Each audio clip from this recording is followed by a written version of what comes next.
Hindi lang sa kalusugan, may problema ring dulot ang sigarilyo sa kapaligiran. Base sa pag-aaral, ang mga cigarette butts o upos ng sigarilyo ang nangungunang basurang itinatapon sa mga kalsada sa Metro Manila. At live mula sa Divisoria, Maynila, may street hirit si Bam Alegre. Bam, gaano ba karaming mga upos ng sigarilyo na nakukuha araw-araw?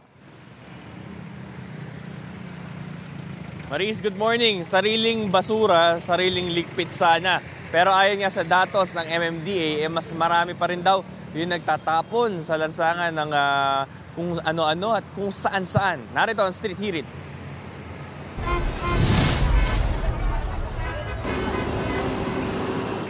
Hindi pa sumisikat ang araw, ganito na karami ang nawawalis na kalat ni Raniel Gracela dito sa wet market area ng Divisoria, Maynila. Trabaho tila hindi raw natatapos. Kahit gaano raw kasi siya kasipag magwalis, may bagong kalat na papalit. Sigarilyo, styro, wala pa rin pagbabago. Kaya lang, yung mga dating kalat natin nung araw, marami. Ngayon, sako-sako na sila. Kaya lang, ganun pa rin. Yung walang disiplina yung mga tao. Ang problema pa raw sa mga upos ng sigarilyo, mahirap walisin kung minsan pa'y naiiwan sa lansangan.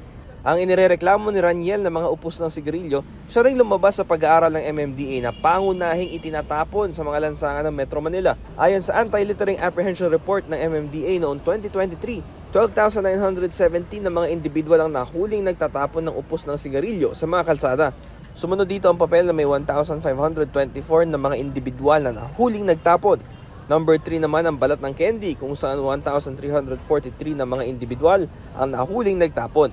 Babala ng MMDA ang ganito mga basura gaano man kaliit o karami, nakakabara ng mga drainage at nakakapagdulot ng baha. Bagay na sinangayunan ng street sweeper na si Rosemary Tubis. May responsibilidad daw ang bawat isa na sinupin ng kalat at hindi iasa lagi sa mga street sweeper ang pagliligpit. Panawagan na lang din po sa mga vendor at saka mga shopper na kung minsan, kaunting disiplina naman sa basura.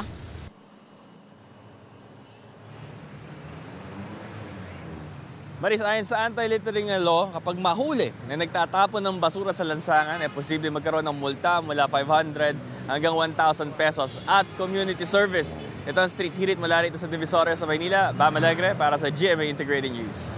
Mga kapuso, para una ka sa mga balita, mag-subscribe sa GMA Integrated News sa YouTube. Sa mga kapuso abroad, subaybayan niyo po kami sa GMA Pinoy TV at sa www.gmanews.tv.